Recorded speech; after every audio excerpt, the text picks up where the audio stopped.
Sanki bir denizdir bu yaşadıklarım, sahile çatmadan iten dalga tek.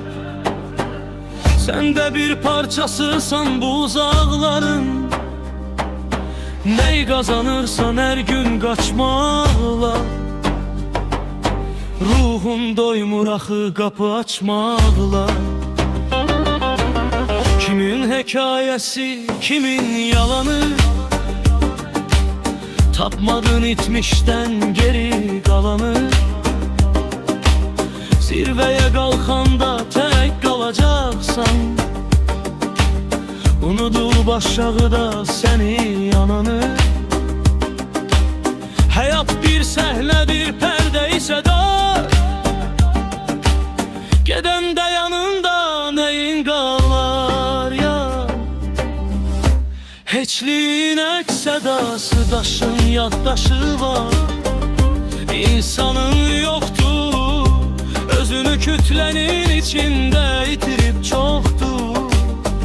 Sen ansı aynanın kırığı sanki, her bakan zerrendemin bir oktur. Varlığı yokluğu boyu çekilen sancı, ruhun bu bedende garip konakçı.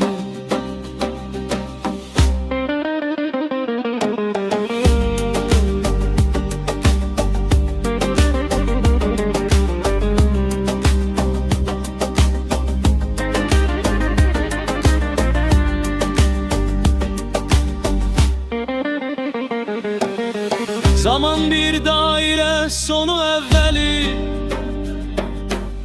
Harda ağıllıyıq, harda biz deli. Karanlık olmasa nuru kim anlar? Boşluqdur varlığın en möhkemeli. Sen yoksan, sen yalnız bir düşüncesen. Kainat kalbinde sen bir küçesen. Sükutun içinde feryat gizlenir. Her susan dodaqda bir ad gizlenir. Torpağa karışan sümükler değil,